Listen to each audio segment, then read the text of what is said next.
Bueno, bienvenidos a este episodio de Paleocartón y la Asociación Paleontológica Argentina. Este es un tercer video que está en relación a los otros dos videos que hemos realizado anteriormente. Y en esta ocasión me es súper grato darle a conocer a una paleontóloga muy conocida, muy famosa, la doctora Zulma Brandoni de Gasparini. Para hacer una pequeña introducción hacia su persona, queríamos comentar, bueno, ella es una paleontóloga argentina, muy reconocida a nivel no solo nacional, sino a nivel mundial. Se especializa en estudiar reptiles, tanto mesozoicos como cenozoicos de América del Sur. Ella es profesora emérita de la Universidad Nacional de La Plata, investigadora superior de CONICET, y ha estudiado tanto su carrera de grado como de posgrado en la Universidad Nacional de La Plata, en la Facultad de Ciencias Naturales y Museo, y en esa misma casa desarrolló todas sus tareas de investigación. Zulma es muy conocida en el ambiente paleontológico, ha descubierto un montón de nuevas especies de reptiles fósiles, ha iniciado líneas de investigación desde cero en la Argentina, como es el estudio de los reptiles marinos.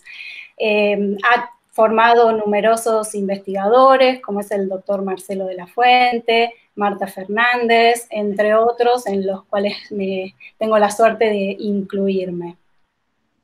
Zulma es miembro de la Academia Nacional de Ciencias, de la Academia Nacional de Ciencias Exactas, Físicas y Naturales, también del World Academy of Sciences. También es muy grato para nosotros en esta oportunidad, como estamos haciendo un video en conjunto entre Paleocartón y la Asociación Paleontológica Argentina, en esta entrevista Zulma, que fue presidenta de la Asociación Paleontológica y también fue miembro del comité editorial de una de nuestras revistas de Amerindiana. A su vez, Zulma ha recibido numerosos premios, entre ellos el premio Josei y también un premio que otorga la Asociación Paleontológica Argentina, que es el premio al mérito paleontológico. También ha recibido premios de la Asociación Geológica Argentina, la Academia Nacional de Ciencias Exactas, Físicas y Naturales, y también recibió el premio Pellegrino Strobel de la Universidad de Buenos Aires. Realmente es impresionante el currículum de Zulma, pero también es muy grato para nosotros que ella no solo representa un currículum realmente con un montón de premios y trabajos y demás, sino que es una gran persona. Así que para mí, bueno, es un honor estar entrevistándola. Así que muchas gracias, Zulma, por acceder a esta entrevista y te damos la bienvenida a este episodio. Gracias, Julia. Realmente, Juliana, perdón, ya empezamos mal. Gracias, Juliana. Realmente es un honor en muchos sentidos, porque lo están haciendo a través de la Asociación Paleontológica Argentina, porque en este momento estamos cara a cara entre las dos, que ha sido una de mis discípulas y seguí siendo una de mis queridas discípulas. Forma tal que participar, por eso les digo, es un honor. Y el tema que me han propuesto, y a partir de justamente el proyecto de Paleocartón, que es Notosucus y los notosúquidos en general, también tiene un enraizamiento muy importante porque más allá que la gente joven me ubica con los reptiles marinos, en realidad yo empecé mi tesis doctoral a fines de los años 60 y fueron los cocodrilos de nuestro país todo, porque en aquel entonces las tesis eran así, muy amplias. Entonces incluía desde el Triásico al Pleistoceno, casi nada, hoy sería absolutamente absurdo e inaceptable. Pero era muy poco lo que se conocía de restos, y entre esas pocas cosas que se conocían estaba los notosúquidos. Los notozúquidos y notosucus en particular eh, fue muy significativo para mí porque en realidad aprendí de cocodrilos con ellos. Es mi segundo trabajo y es el primero que publico en Ameguiñana en los años 72. Había sido descubierto Notosucus a fines del siglo XIX, en 1896, nada menos. Se había encontrado en el norte del Chubut, en sedimentitas del Cretácico. Estamos hablando de unos 70 millones de años aproximadamente. Se prepararon algunos ejemplares y se estudiaron en Londres, precisamente por un paleontólogo muy conocido en esa época, Smith Goodward, y se volvieron a las colecciones del Museo de la Plata y ahí están hasta el día de hoy, incluyendo el holotipo, o sea, el animal que sirvió de base para la determinación de esa especie. Así que significan muchas cosas para mí en esta entrevista hablar de Notosucus. Si puedo recordar, me gustaría precisamente rememorar sobre más allá de quién estudió, como les comentaba, este inglés, los primeros animales, quién después siguió, y lo siguió precisamente una mujer, Matilde Dolgopol de Sáez, egresada de también la Universidad de La Plata, del Museo de La Plata, y en aquel entonces se le llamaba Escuela de Estudios en Ciencias Naturales. En realidad ella fue geóloga, y porque los geólogos estaban directamente vinculados a la paleontología. La paleontología en todo el mundo era una rama de la geología. Entonces, ella hace una tesis doctoral, es una tesis doctoral dirigida por el doctor Cabrera, un español que era la única persona del staff de gente que había hecho desde la época de Ameguino hasta Rosendo Pascual una tesis doctoral. En general predominaban las personas que, estoy hablando de paleontología de vertebrados, que no tenían una formación terciaria, es decir, no tenían una formación universitaria, no estoy hablando ya de tesis doctorales. Entonces, un grupo de mujeres, entre ellas, o la primera, la doctora Dolgopol de Sáez, hace su tesis doctoral en La Plata. Lo interesante son dos cosas. Ella, como otras colegas, y también un grupo de geólogas de la UBA, hacen, digamos, toman el trabajo que hay disponible. Entonces Dolgopol hace trabajos sobre aves, sobre peces especialmente, y sobre cocodrilos, y también de invertebrados. De manera que siempre estuvieron bajo el paraguas de su director, que les ofrecía o les cedía material que llegaba para estudiar. Así se formaron las primeras mujeres. Y después, dentro de esas primeras mujeres, estuvieron las que trabajaban en paleontología, invertebrados, en la parte de micro, porque eso estaba más vinculado o más directamente vinculado a la geología y a la parte, la bioestratigrafía obviamente, y su aplicación con, bueno, yacimientos, etcétera. De manera que en el caso de Matilde, ella estudió, como les dije, dos o tres grupos de cocodrilos, entre ellos dos vinculados más cercanamente a los notosuquios, y en el año 57, 2 años después de fundada la Asociación Paleontológica, de la cual ella fue socia fundadora, publica una nueva especie de Notosucus. Notosucus lepidus, que bueno, después se sinonimiza, pero eso es un detalle, digamos, de color hoy en día. Lo importante es que ella se da cuenta que ese es otro notosúquido. Lamentablemente ella fallece muy joven y fallece ese mismo año, en el 57, cuando se hace esta publicación.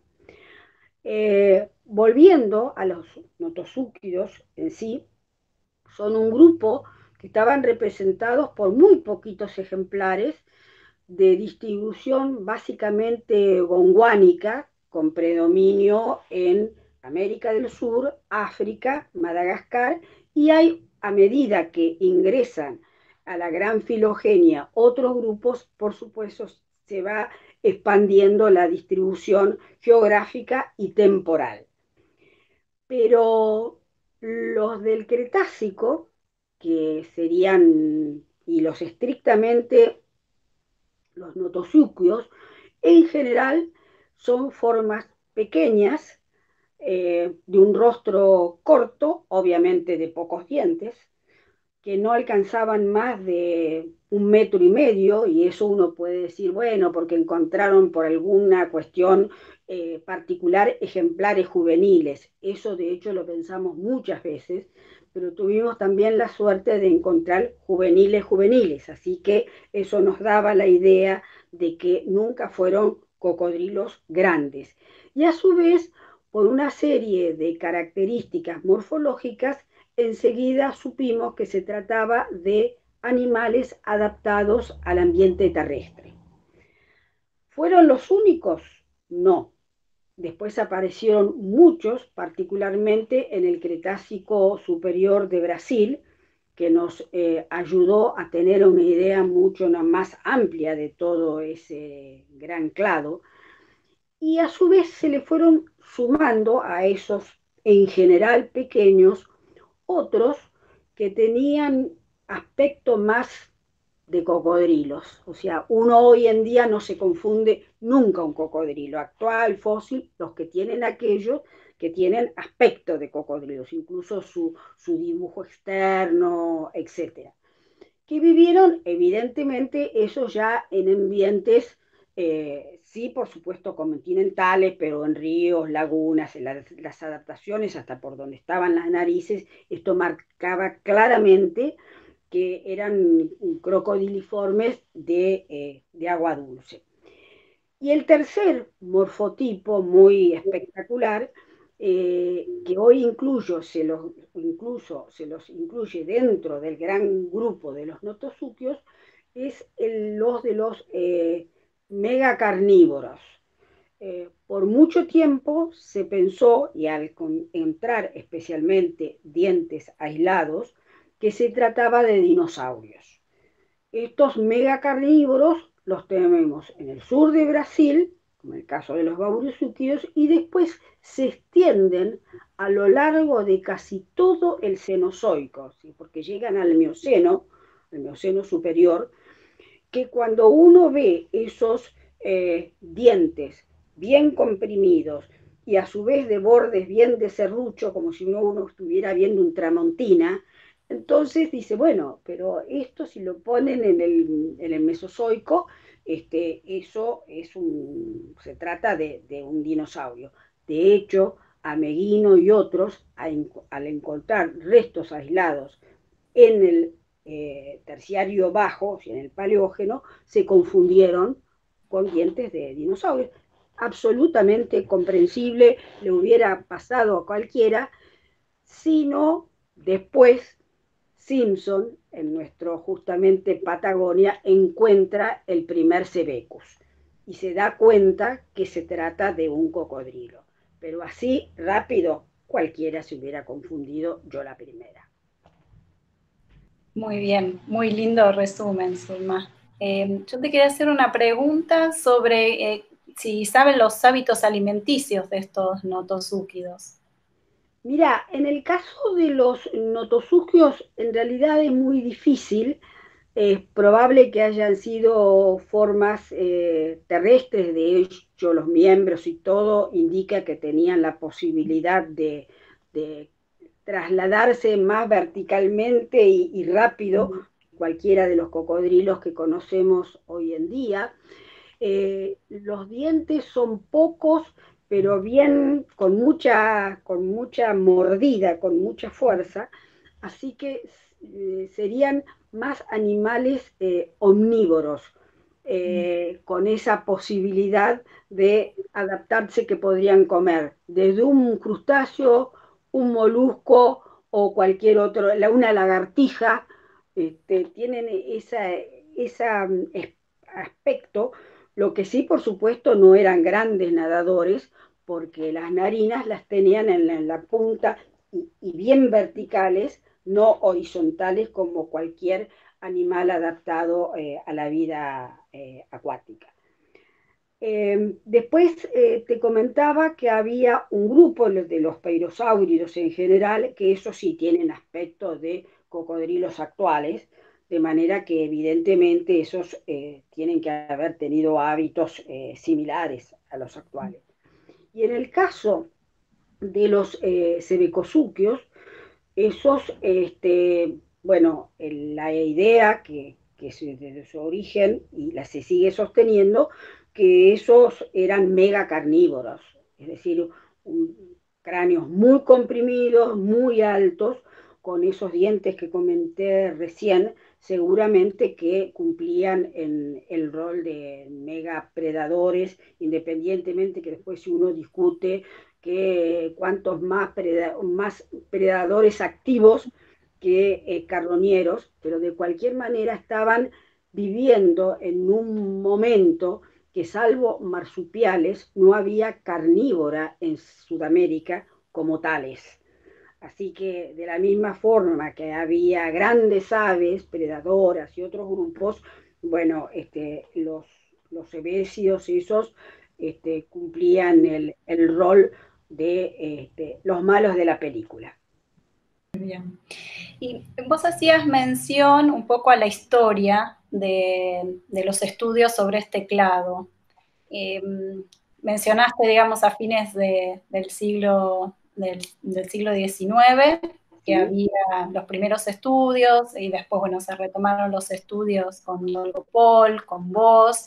Y, digamos, después de vos, hay gente estudiando estos grupos acá en Argentina o en Sudamérica. ¿Cómo es la historia, digamos, más contemporánea de este grupo?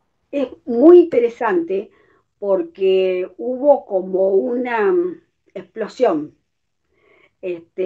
Primero porque empezaron a encontrarse, que es lógico, lo primero es para reflotar estas cosas que tuvieron ya su tiempo y su asentamiento de conocimientos, tanto en el norte de Patagonia, que aparecieron muchos, no solamente este taxón, sino otros directamente vinculados, sino también en Brasil.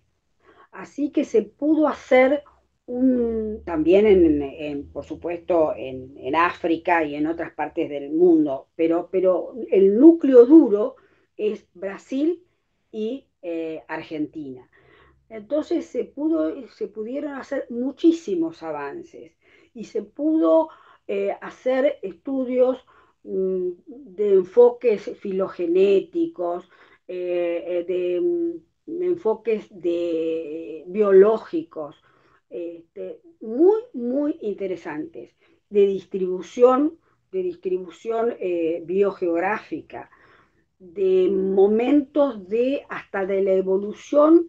Hay un trabajo muy interesante de hace muy pocos años de Diego Paul y Leardi, donde analizan todos los notosuquios hasta el año 2015-2014, que son nada menos que 70 especies a nivel mundial. Son muchas, muchas. Entonces es un biocrom larguísimo y una distribución geográfica muy amplia. Entonces los analizan desde distintos tipos así de enfoque, y ellos pueden advertir la evolución del grupo, cómo aparecen, se extinguen, cómo hay 2 o 3 momentos de resurgimiento del grupo. de forma tal que, lógico, o sea, a medida que hay más material y que eso permite dentro del marco filogenético incluir de distintas formas, independientemente que están más alejadas filogenéticamente unos de otros, bueno, te da una idea de todo lo que se avanzó. Y un detalle, por ejemplo, es que todo esto permitió profundizar en la anatomía. Hay un trabajo de Barrio y Paula Bona, donde directamente ellos retoman específicamente notosucus terrestres. Entonces, tienen para trabajar 60 especímenes y además bellamente preparados. Entonces, eso me hace acordar a que yo tuve la posibilidad de trabajar seguramente con lo mismo que trabajó Smith Goodbar, y seguramente eso fue preparado en Inglaterra, 3, 4 especímenes. Los demás estaban llenos de sedimento. Entonces, con lo que lo preparaban era con una aguja de colchonero. Entonces, entre ese material que me prepararon para mi tesis y el acceso maravilloso que se puede tener hoy con distintos tipos de tecnología, el conocimiento es fantástico. Para mí es muy emocionante, muy emotivo, porque es poder seguir una línea de larga, mucho más larga que mi vida. Por eso es tan importante para mí digamos, el Notosucus, que ahora justamente lo van a hacer en Paleocortón, porque para nosotros justamente y para el conocimiento de de la ciencia, nace a fines del siglo XIX, continúa lentamente, lentamente va cambiando, bueno, y después, alrededor de la década del 90, 2000, principalmente en el 2000, explota y cae en un marco que realmente es lo que da los avances del verdadero conocimiento. Y también debo reconocer que es algo que disfruto mucho, porque ahora puedo trabajar de furgón de cola o mirar todas esas cosas que uno ha supuesto de las observaciones de los especímenes preparados con aguja de colchonero, y ahora los ve en una dimensión fantástica, que tienen vida, que, bueno, y eso para mí es muy emotivo, muy emotivo. Son, como siempre, los que son o han sido alumnos míos recordarán la imagen que yo decía, son ladrillos en la pared del conocimiento, ¿no? O sea, se baja y se baja, hay que sacar este ladrillo que está mal y hay que volver a ponerlo. Y eso, por eso les digo que esta invitación para mí es muy personal y muy profunda. Nos alegramos mucho. La verdad que es re lindo poder escucharte y hablar con tanta pasión, digamos, no solo de los notosuquios, sino de la paleontología en sí, de tus discípulos también. Así que es un orgullo. Realmente me encanta.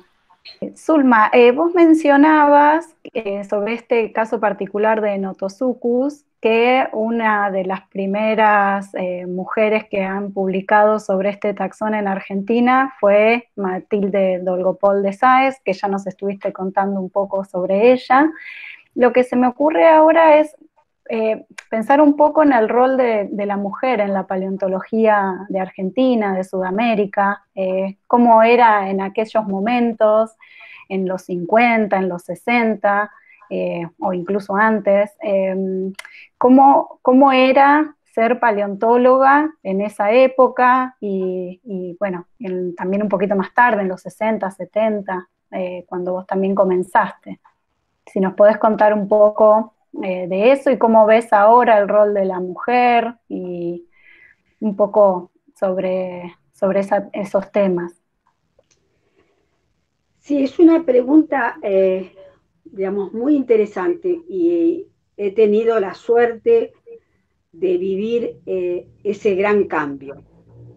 ese gran cambio, porque a veces uno no los ve o simplemente le puede tomar un momento donde todo es tranqui, y me ha tocado conversar, por ejemplo, con paleontólogas que me precedieron, no en paleontología vertebrados, pero sí paleobotánica, paleoinvertebrados, cuáles eran sus trabajos.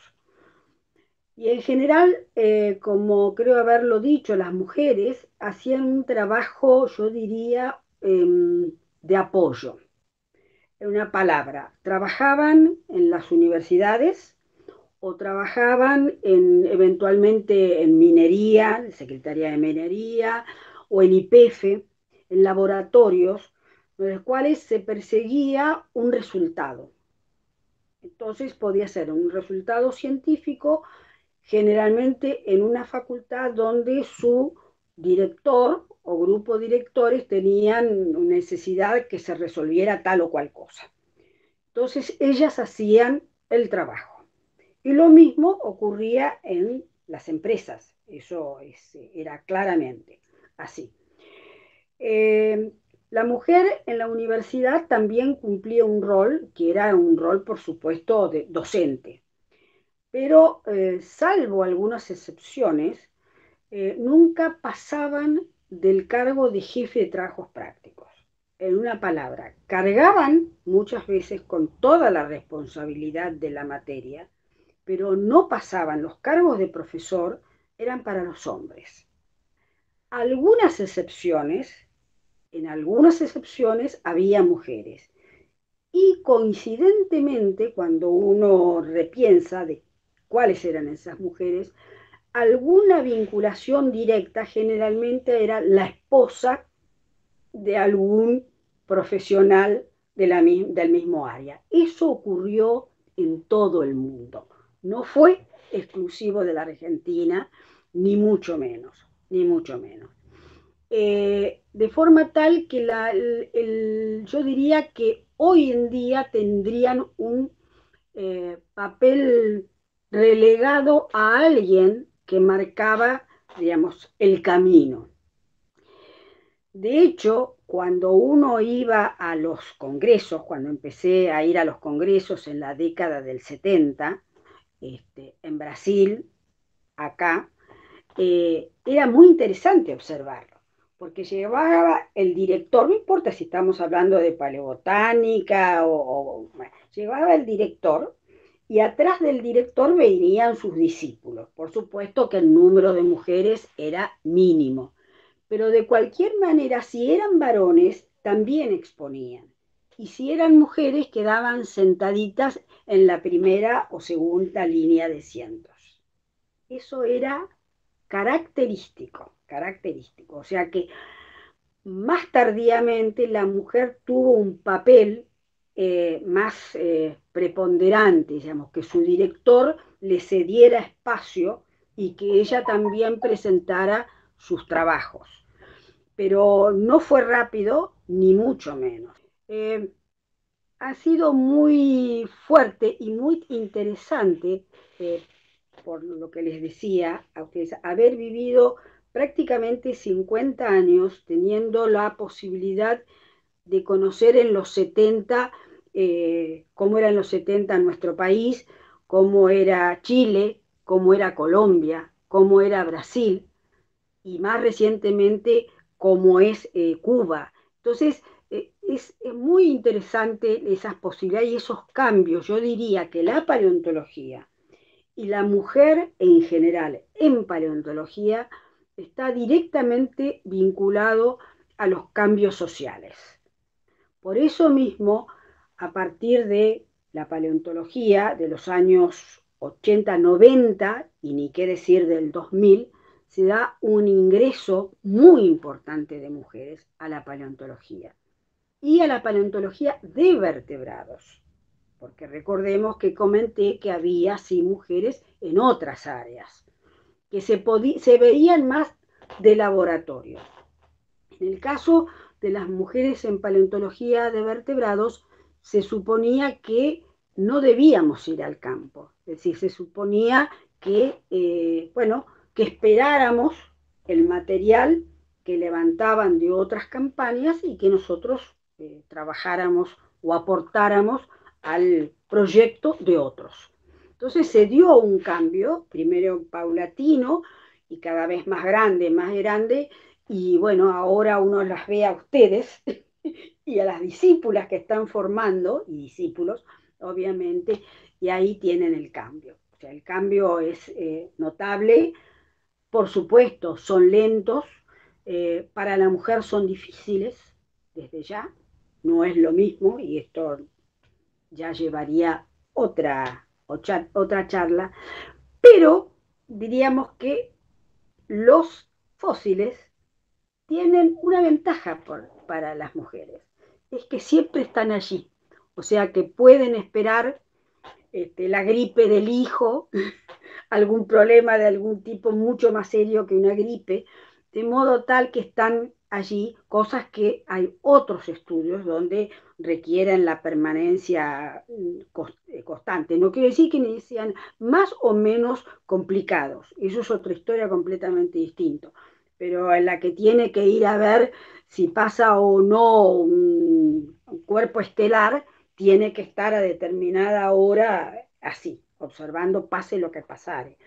Nosotros tenemos al menos esa ventaja.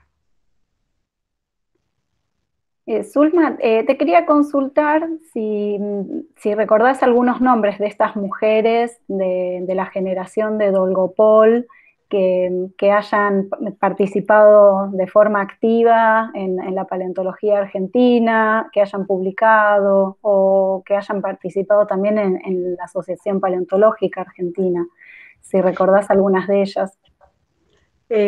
Sí, recuerdo en particular, digamos, vinculada digamos, a los vertebrados, porque del otro lado hay más y me exigiría una memoria que ya no llega. Una de ellas fue la doctora Botino de Ringelet, Botino de Ringelet, que era especialista en peces y trabajaba también en el Museo de la Plata. Y otra muy importante es la doctora Catoy, que durante 20 años fue la jefa de la sección Paleontología de Vertebrados del Museo Bernardino Rivadavia. También como Dolgopol de Sades fueron socias fundadoras de la APA, y yo diría que para esas épocas realmente el trabajo que hicieron fue muy meritorio, muy meritorio. Después estuvo el salto hasta fines del 60, principios del 70, que estuvimos en vertebrados Ana Báez y yo, y después, bueno, todas las discípulas de la primera línea, Marta Fernández, Claudia Tambusi, Claudia Mersicano, Adriana Albino, o sea que eso permitió una dispersión temática, y después vienen las generaciones de ustedes, esas han sido sus profesoras, algunas codirigidas o no, pero ahí se abre, se expande. Y bueno, la situación de hoy en día es felizmente muy distinta. Sí, a mí me llama la atención, digamos, obviamente las proporciones no son así muy grandes, pero es llamativo que en la primera comisión directiva de la APA había varias mujeres representadas, entre ellas que nombrás, Noemí Catoy, Andreina Boquino de Ringelet, Hildebranda Castellaro, y bueno, hubo como, en la asociación hubo como un espacio, al menos me da esa sensación de lo que vemos en las comisiones directivas y también en las publicaciones. En Ameguiniana, en los primeros números, hay muchas contribuciones de mujeres. Obviamente, sí, lo que vos decís que tal vez era en números había diferencia de cantidad de mujeres respecto a los hombres o en los lugares donde estaban. Pero Lo que me parece interesante es que al menos en estas primeras etapas de la Asociación Paleontológica y de Ameghiniana, su revista, hay bastante componente de mujeres. Sí, es así, tal cual. Y si bien yo, por supuesto, no conozco cómo era exactamente en la época de Catoy, pero sí de los años siguientes, y los líderes, Camacho, Pascual, Arcangelsky, Folkheimer, y Reich al principio que estuvo, eran muy abiertos. Era gente realmente de cabeza abierta en todo sentido.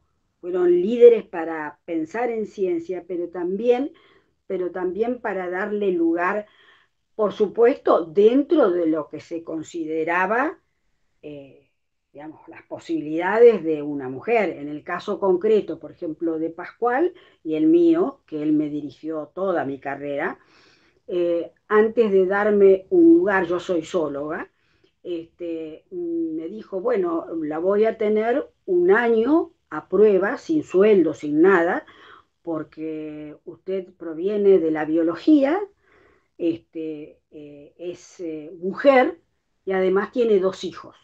O sea, no me faltaba nada. Está bien, o sea, no era una ofensa, fue realmente muy directo. Que se podía, digamos, podía ser en realidad lo más fácil que yo fuera un fracaso. Entonces, él no podía jugarse a que yo me presentara a una beca, por ejemplo, porque las posibilidades de que yo dejara la carrera, no se olviden que en mi época muchas mujeres entraban a la universidad, hacían 1 o 2 años y dejaban.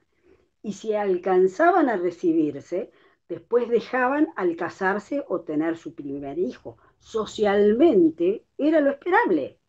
O sea que el planteo de Pascual, o cuando Bonaparte y Pascual, los dos que me querían mucho, me dijeron, Zulma, ni piense en meterse a hacer reptiles marinos, porque hay que buscarlos. Usted es una mujer y tiene familia. Me lo estaban diciendo, como dirían los chicos, de onda. Entonces uno diría, no, qué discriminación. Hay que pensar cuando pasan las cosas en qué momento o cuál fue el marco sociológico. Eso es muy, muy importante, porque si no, uno cae en lo que vulgarmente conocemos como relato. Ahí nos prendamos todos. O sea, no sabemos qué es lo que pasó, pero repetimos cualquier cosa. El asunto es que yo lo tomé, es la opinión de ellos, con afecto, porque me estaban diciendo, ojo, lo que puede pasar. Y a su vez también de desafío, porque eso es verdad, fue un importante desafío. Zulma, un placer haber estado hablando con vos, compartiendo este tiempo. No solo aprendimos de los notosuquios, sino aprendimos de historia de la paleontología, así que te agradecemos muchísimo y bueno, tal vez podamos tenerte nuevamente en algún otro momento. La agradecida soy yo, como te decía al principio de esta entrevista. Significa mucho para mí porque están todos ustedes y eso es grande.